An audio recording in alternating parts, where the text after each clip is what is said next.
What's cracking YouTube? Jamil here, and today we're going to talk about some interesting developments that are happening in the world of short-term rentals.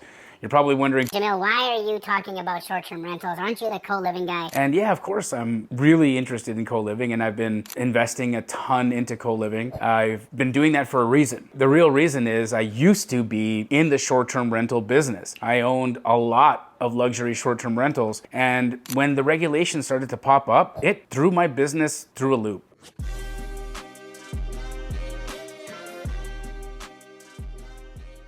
There was a property that I bought in Los Angeles, California. It was right on the ocean. 3215 Oceanfront Walk. Now, imagine this. Beautiful beachfront, oceanfront home that I ended up buying at an incredible wholesale price. Under $2 million. Now the goal, I wanted to buy the property, I wanted to enjoy it, so stay there whenever I had availability or time, but I also wanted to rent it out. And the reason I wanted to rent it out is I had seen that Airbnb would charge up to $2,000 a night for a beachfront property in the same area. Now, the property that I had just bought was a lot newer than the properties that I was renting at $1,000 or $2,000 a night. So this could have been an incredible opportunity for me to gain some pretty great cash flow. And I closed on the property on December 19th of 2021. And on January 1st, 2022, Airbnb changed all their rules, and I was no longer allowed to rent that property as a short-term rental in Los Angeles County. Now, as I've been looking at different markets to invest in and different strategies to look at, I've been coming to Canada. And of course, I have family here and I live in a home here that I recently purchased, and I've been looking at different investment opportunities. And a little while ago, we looked at the ML Select program that CMHC is putting for new construction for the affordable housing movement in Canada. And I believe that governments, not only in the United States, but also in Canada, are going to be more heavily favoring legislation and rules that will favor affordable housing units being either built or created and limiting short-term rentals for the foreseeable future. So for all of you guys that are out there right now looking for a rental strategy to sink your teeth into, something that you can count on, something that you might be able to even pass on to your children, I want you to think long and hard. Think long and hard about the longevity of the short-term rental market. If you have this much resistance, this much opposition, not only from communities, but from legislators, politicians, as well as the thousands of people who are being affected by the housing crisis, both in Canada and the United States, it's plain to see the writing is on the wall. More and more and more legislation is going to come into effect regulating short-term rentals. Now, just recently in the United States, a new rule on Airbnb has stopped Airbnb listing holders or owners of properties to be able to charge cancellation fees to guests who decide to cancel their reservation in the last minute. Now, I understand that. I understand that there have been situations, even that I've been involved in, where things changed last minute and I was unable to enjoy the property that I had rented on Airbnb. And I lost money. I ended up not being able to cancel with enough time or enough notice, and I lost that money that I had put down as a deposit and also the money that I had owed. And I wasn't upset about it. The reason I wasn't upset about it is because I understood. Now, if I had had that same kind of reservation in a hotel, I would have had the same problem. I would have ended up having to lose my money. The hotel would have still charged me. They take a deposit when I make a reservation at a hotel, and they do the same thing on Airbnb. So why is it that Airbnb is now removing the ability to charge a cancellation fee? Well, I think the strict cancellation rule change is to become more competitive against the hotel business, because let's face it, Airbnb over the last year or 2 years has really suffered in demand. And I think some of that demand has gone back to the hotel market. I think people are really enjoying the benefits of staying in luxury hotels or in just middle range hotels as well. They love the fact that they get housekeeping. They love the fact that there are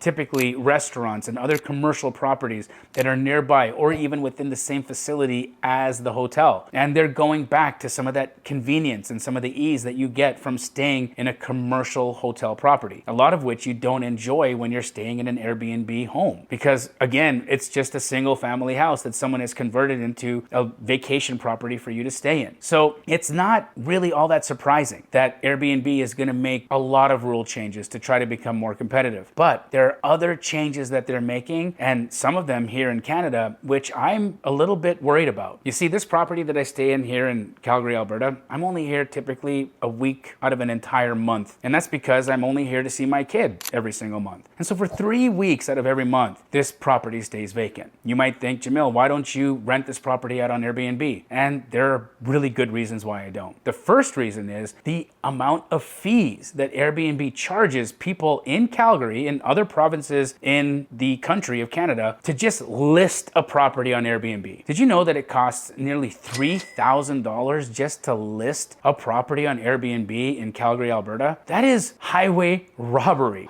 $3,000? Now, that does not include the business license that you have to apply for to operate an Airbnb in the province of Alberta or British Columbia. And so I not only have to pay a $3,000 listing fee, and I think that Airbnb is putting that down because they have started to really feel the decline in revenue in people not coming and staying in their properties. And so they're doing everything that they can to try to get money from other places. So it makes sense. Charge the people who are really desperate for bookings more money. I got it. But in addition to that, the city and the province are going to charge me licensing fees, and they're going to charge me other fees that I have to pay just to have the right to list my property on Airbnb. And if I don't get these business license numbers, Airbnb is required to remove my listing on their website. And so if I'm not a registered business, if I'm not a registered property with the province, Airbnb will no longer support me being able to rent my property on this short-term rental listing provider. And that's problematic. That's problematic to a lot of small businesses who are running short-term rentals that have been suffering over the last few years. And so I think this registration movement is going to be pretty devastating to quite a few people. Now, in addition to that, there are significant rules. Some of the rules that are the same in Southern California and are now applying here in Canada as well to primary occupancy and non-primary occupancy properties. And so Airbnb would prefer you only place your primary residence on their platform. And that makes sense. They want it to be in a situation where if this is my primary residence and I'm going to leave, say, for a month, and I want to have somebody come and stay on my property for a month while I'm gone. Well, that makes sense. I haven't taken a property out of the rental pool, or I haven't taken a property that could be a potential home for a family off the market to turn it into my investment. So I get it. Airbnb wants to incentivize primary residences to be on their platform, and they want to de-incentivize investment properties on their platform. But how many primary residences do you think are actually on Airbnb? How many people do you think are really using it for what Airbnb first originally started for, where it was rent out a room while you're at home, or rent out the shed in the backyard to somebody who wants to come and stay while they're,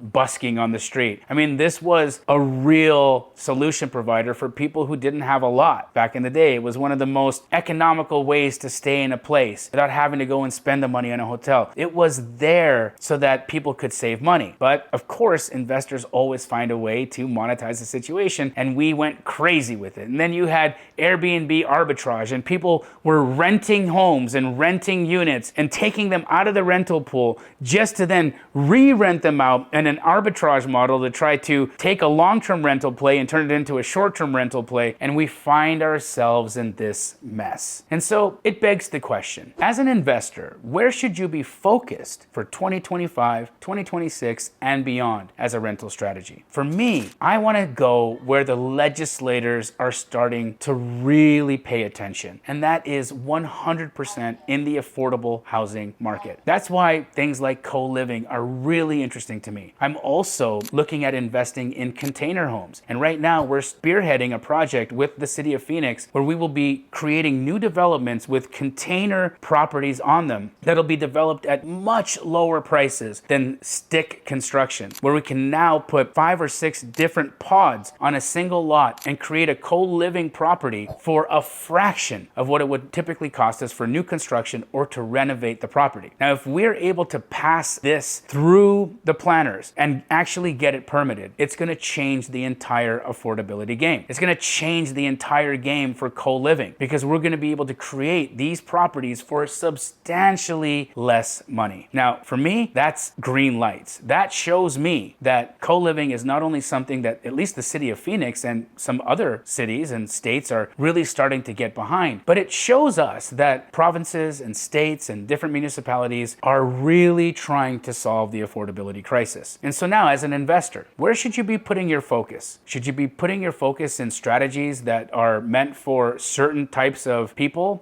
who may not have a lot of access? Or should you be putting your eggs in a larger basket where there's more need, where there is more opportunity? And when there's need and opportunity and you put those two things together, there's a great potential for profit. And so I am heavily investing in co-living, I'm heavily investing in container homes, and I'm heavily investing in tiny home development. I believe that these are going to be where the market is headed. Now, if you've got a strategy right now that is working for you and it's solving the affordability crisis, I may want to partner with you. And so, if this video resonated with you, then do me a favor, leave me a comment below, and also send me a message. I would love to collaborate with anybody who is doing any real estate projects right now that are helping solve the affordability crisis. Thank you guys so much for watching. I'm Jamil Damji, and do me a favor, like this video, and if you haven't already, subscribe to the channel. And again, leave me a comment. If you're working on an affordable housing project anywhere in the United States or Canada, there could be an opportunity for us to partner, and I'd love to see it. Again, if you guys are doing any co-living construction projects, there is a link to Quick Flip Construction in the description. I have gone out and vetted a lot of their past clients, and so many people are so happy with their pricing and their speed, and I think it would be a great opportunity for you to really start shaving off some of your costs in your construction. And also, if you would like to learn more about some of the co-living projects that we're working on, then reach out and maybe we can be partners. Take care.